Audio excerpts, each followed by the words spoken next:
നിങ്ങളുടെ തൃശ്ശൂർ കോർപ്പറേഷനിലെ കഴിഞ്ഞ 5 വർഷക്കാലം എത്ര കൗൺസിലർമാർ നിങ്ങൾക്കുണ്ടായിരുന്നു? ആർക്കാ സഖാവിനോടാണോ ചോദ്യം? ചേച്ചി, കോർപ്പറേഷനിലേക്ക് നടക്കുന്ന തെരഞ്ഞെടുപ്പല്ല, അല്ല, ഇത് നിയമസഭയിലേക്ക് നടക്കുന്ന തെരഞ്ഞെടുപ്പ്. കുറെ നേരമായി നിങ്ങൾ കോർപ്പറേഷൻ എന്ന് പറഞ്ഞുകൊണ്ടിരിക്കുന്നത്. ചോദിക്കാലോ. ഈ കോർപ്പറേഷന്റെ A to Z ഉത്തരം പറയാനല്ല ഞാൻ വന്നിരിക്കുന്നത്. ഞാൻ കോർപ്പറേഷന്റെ ആളുമല്ല. അല്ല, വീട്ടിൽ പോയി ചോദിക്കുന്നത് പറയരുത്. മുഖ്യമന്ത്രി പറഞ്ഞ പോലെ ചോദിക്കട്ടെ.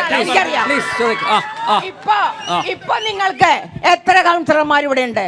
11 പേര് അല്ലേ? ആ 11 പേരായിട്ട് കുറയാനുണ്ടായ കാരണം നിങ്ങളുടെ ഭരണത്തിന്റെ നന്മയും കൊണ്ടല്ലേ? അത് നിങ്ങൾ മനസ്സിലാക്കണ്ട. എന്നിട്ട് നിങ്ങൾ ഈ ഫ്ലെക്സ് വെച്ചിട്ട് പിണറായി വിജയന്റെ ഇത് വെച്ചുകൊണ്ട് ആ തട്ടം തൊട്ട് ഈ തട്ടം വരെ ചെയ്തിട്ട് എന്താണ് കാര്യം? ഒരു കാര്യമില്ല. കാരണം ജനങ്ങൾ മനസ്സിലാക്കി കഴിഞ്ഞു നിങ്ങളുടെ കയ്യിൽ ഉഡായിപ്പ പരിപാടികളേ ഉള്ളൂ എന്നുള്ളത്.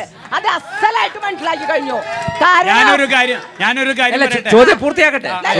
ഉഡായിപ്പ പരിപാടി ഇതിന്റെ ഉള്ളിൽ നടക്കുന്ന കാര്യങ്ങള് അറിയാവുന്ന ഒരു വ്യക്തിയാണ്. നമ്മുടെ കണ്ടംകുളത്തിയോട് ചോദിച്ചാൽ അറിയാം. ജനസഭയ്ക്ക് വന്ന് മര്യാദയ്ക്ക് കൊടുത്തു വിട്ടിട്ടുള്ള ഒരാളാണ് ഞാൻ.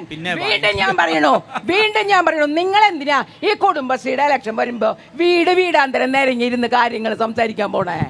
ആ ഇലക്ഷൻ അവിടെ മര്യാദയ്ക്ക് നടക്കില്ലേ? നിങ്ങളുടെ പറയട്ടെ, അവര് പറയട്ടെ. എന്തിനാ ഈ ചോദ്യം ചോദിക്കുന്നത്? ഞാനിത് കേട്ടിട്ടുണ്ട്. കഴിഞ്ഞ ഏത് ചർച്ചയിലും ഈ കുടുംബശ്രീ ചോദിക്കട്ടെ. എന്തിനാ നിയമസഭയിലേക്ക് നടക്കുന്ന തെരഞ്ഞെടുപ്പ് നമ്മളെന്തിനാ തടസ്സപ്പെടുത്തുന്നത്?